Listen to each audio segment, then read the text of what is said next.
We'll start this morning with some big breaking news, positive news for Arsenal. A private jet had left London under Arsenal's registry late the night before. No press. No agents publicly spotted. But somehow, someone knew. Arsenal were making a play for Rodrygo Goes.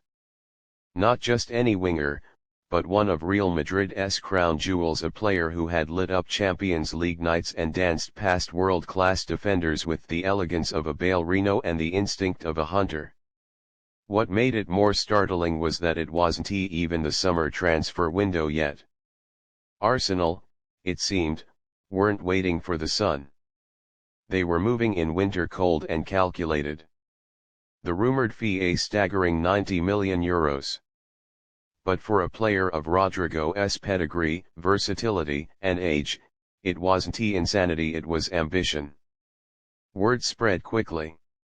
Rodrygo's camp was reportedly open to talks. Real Madrid not entirely unwilling either. With the Galactico conveyor belt always turning, Madrid were preparing for the imminent arrival of Kylian Mbappé and the development of Endrick. And for all Rodrygo had given them, he was no longer untouchable. The Arsenal camp, fresh off the excitement of the Gyökeres and Isak signings, had one more ace up their sleeve, a player who could play right, left, or even as a second striker. Mikel Arteta had long admired Rodrygo's movement, especially his capacity to shift wide then slice inward with the kind of decisiveness that shattered defensive structures. But Arsenal weren't just looking for a wide man. They wanted a multi-position attacking chess piece, someone who could interchange with Saka, Martinelli, or even step into central roles behind the striker. The analytics team at London Colney had run the numbers. Rodrygo wasn't just a dribbler. He was a creator, a pressing engine, a goal threat with intelligence far beyond his years. In fact, in matches where Real Madrid used him as a central forward during Benzema's injuries, his output had rivaled that of Europe's elite. What excited Berta and Arteta the most was Rodrygo's Champions League pedigree. Big games, pressure moments, knockout rounds, the Brazilian had lived those stages and thrived. Arsenal, seeking to transform from title contenders to European powerhouses, knew they needed players who had lived the mountaintop and could lead others there. The discussions with Rodrygo's representatives were described as positive and exploratory at first. But it quickly became apparent this wasn't fantasy football. Arsenal had the money, the project, and now the credibility. Edu Gaspar, Arsenal's sporting director and fellow Brazilian, was personally leading talks. He had known Rodrygo since his teenage years. They shared agents. They shared a language.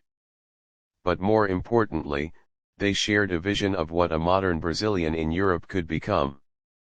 Edu painted a picture. At Arsenal, Rodrygo wouldn't be just another talent in a galaxy of stars, he'd be a central figure in a tactical renaissance. Arteta was reportedly ready to build an entire attacking module around him, featuring inverted wide play and vertical progression, something Real Madrid's more rigid 4-3-3 didn't always allow. Then came the internal planning. How would Rodrygo fit? What would it mean for Saka, for Martinelli? The answer was rotation, not replacement. Arsenal were heading into a phase of football where 55-game seasons were the norm. Champions League, Premier League, FA Cup, Club World Cup depth was no longer luxury. It was survival. And Rodrygo wasn't depth.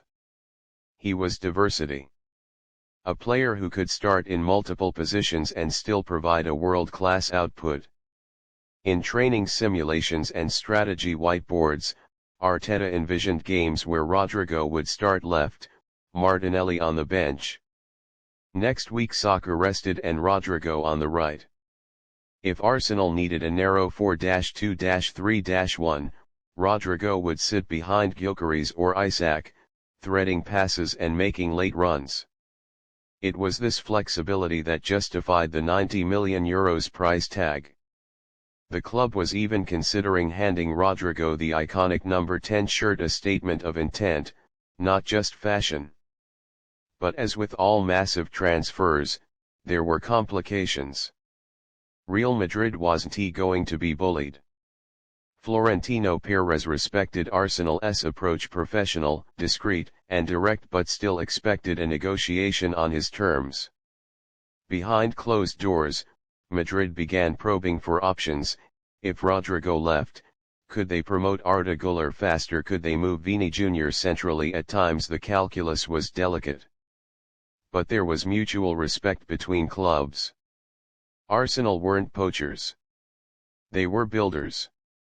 And Madrid knew the future of football wasn't in hoarding, it was in optimizing. The day Edu flew into Madrid, accompanied by an Arsenal legal advisor and a liaison officer, the football world knew something serious was unfolding. He was seen entering an underground garage near the Bernabéu, flanked by security.